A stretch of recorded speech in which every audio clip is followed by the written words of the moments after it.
प्रेरितों के कामों का वर्णन। अध्याय 24।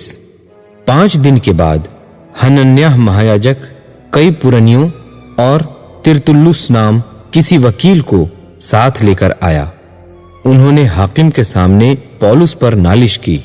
जब वह बुलाया गया तो तिरतुल्लुस उस पर दोष लगाकर कहने लगा कि हे महाप्रतापी फेलिक्स, तेरे द्वारा हमें बड़ा कुशल होता है और तेरे प्रबंध से इस जाति के लिए कितनी बुराइयां सुधरती जाती हैं।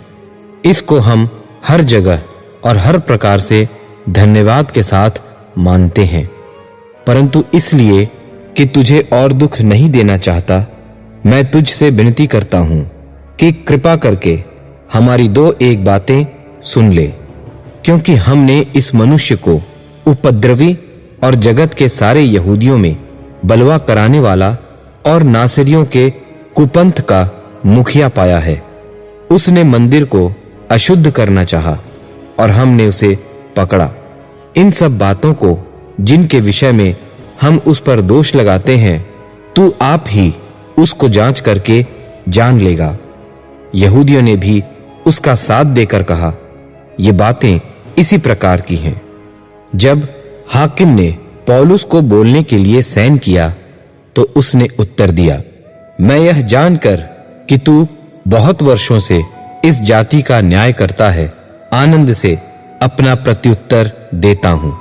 तू आप जान सकता है कि जब से मैं यरूशलेम में भजन करने को आया, मुझे 12 दिन से ऊपर नहीं हुए और उन्होंने मुझे न मंदिर में, न सभा के घरों में, न नगर में किसी से विवाद करते या भीड़ लगाते पाया, और न तो वे उन बातों को जिनका वे अब मुझ पर दोष लगाते हैं तेरे सामने सच ठहरा सकते हैं।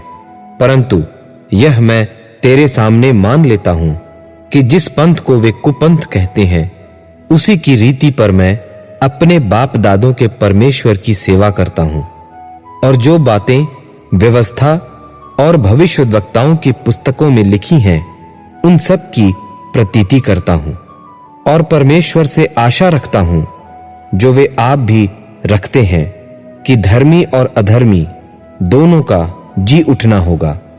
इससे मैं आप भी यत्न करता हूं कि परमेश्वर की और मनुष्यों की ओर मेरा विवेक सदा निर्दोष रहे। बहुत वर्षों के बाद मैं अपने लोगों को दान पहुंचाने और भेंट चढ़ाने आया था।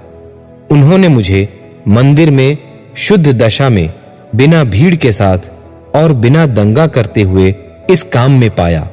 हाँ, आसिया के कई यहूदी थे।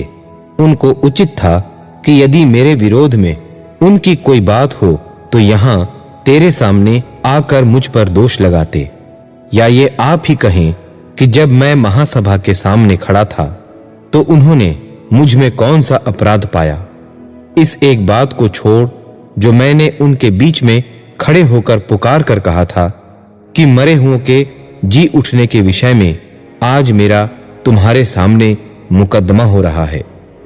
फेलिक्स ने, जो इस पंथ की बातें ठीक ठीक जानता था, उन्हें यह कहकर टाल दिया कि जब पलटन का सरदार लूसियस आएगा तो तुम्हारी बात का निर्णय करूंगा, और सूबेदार को आज्ञा दी कि पौलुस को सुख से रखकर रखवाली करना और उसके मित्रों में से किसी को भी उसकी सेवा करने से न रोकना। कितने दिनों के बाद फेलिक्स अपनी पत्नी द्रुसिल्ला को, जो यहूदनी थी, साथ लेकर आया और पौलुस को बुलवाकर उस विश्वास के विषय में जो मसीह यीशु पर है उससे सुना।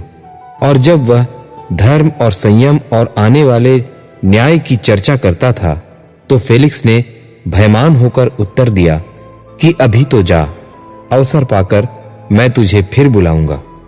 उसे पौलुस से कुछ रुपये मिलने की भी आस थी, इसलिए और भी बुला बुलाकर उससे बातें किया करता था। परंतु जब 2 वर्ष बीत गए तो पुरक्युस फेस्तुस फेलिक्स की जगह पर आया, और फेलिक्स यहूदियों को खुश करने की इच्छा से पौलुस को बंधुआ छोड़ गया।